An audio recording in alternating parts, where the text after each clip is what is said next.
Check up day nga na naman po namin dito sa NKTI. Huling check up namin para sa taong ito. Kaya alas 4 pa nga lang ng madaling araw, andito na po kami para pumila. May nabago nga pala. Kasi dati sa main building kami nagpapalaboratory pero ngayon dito na sa second floor ng building ng emergency.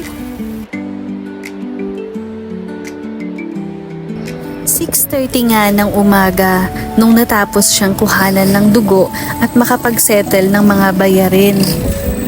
Kaya dumiretso na din kami sa OPD para mag-register dahil 7 to 9 AM din ang registration. By the way, every check-up nga pala namin nagpapaschedule muna kami sa Viber bago kami lumuwas ng QC para sure na ma-check up kami at hindi sayang yung binahe namin. Ilang minuto nga lang nagsimula na yung registration at saktong-sakto na tinawag na din yung pangalan niya kaya pumila na siya agad.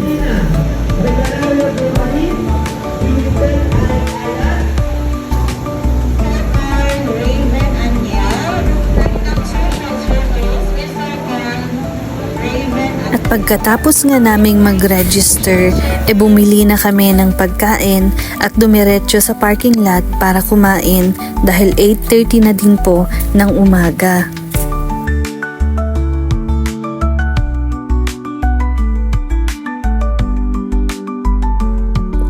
Ayan, so habang inaantay po namin yung mga result ng laboratory ng asawa ko, and syempre yung check-up din niya sa nephro, nandito muna kami sa sasakyan habang inaantay din namin yung air ng interview namin sa Dear Kada. Yan. So, yan. Sana may manood. Yan. So, pasensya na. Dito kasi talaga kami natutulog sa sa may sasakyan. Mas komportable kami dito. So, sa lahat ng pinupuntahan namin, natutulog kami sa sasakyan. And yun. See you na lang ulit later. Okay.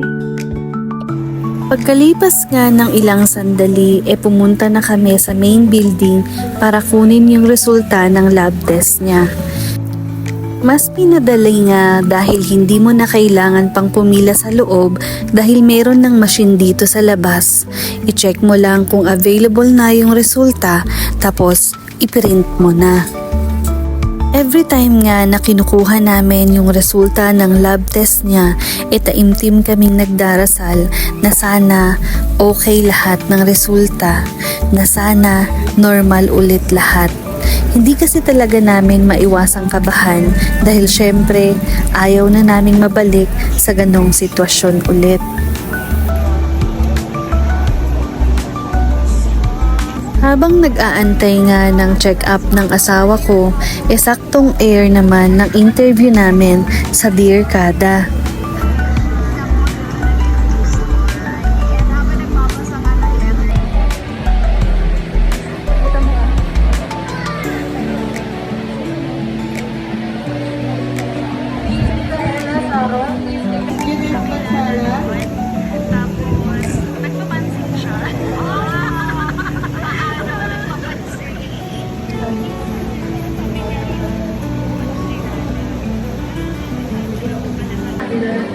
Ganun pala yung feeling ng pinapanood mo yung sarili mo.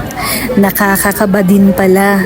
Kaya nagtatawanan na lang kami sa mga reaksyon namin habang nanonood kami. Actually, yung interview na to biglaan lang din.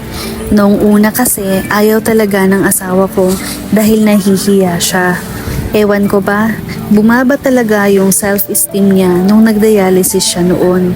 And yun, yung wini-workout ko ngayon na sana mabalik yung confidence niya sa sarili niya. Ganun ata talaga dahil may mga nakakausap din ako na dialysis patient noon, ganun din daw yung pakiramdam nila. Ang laki nga naman kasi ng pagbabago ng mga physical na anyo nila.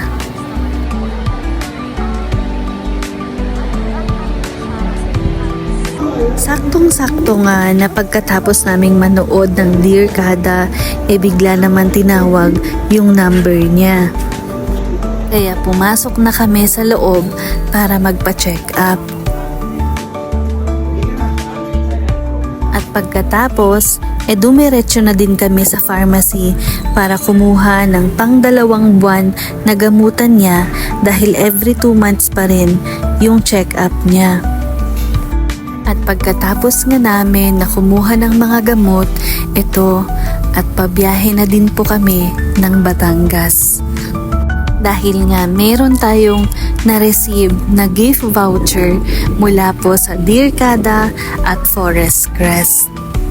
At syempre, bihira lang po yung pagkakataon na ganito, kaya grinab na din po namin yung opportunity para makapag-relax at makapag-unwind dahil alam po namin deserve po namin to.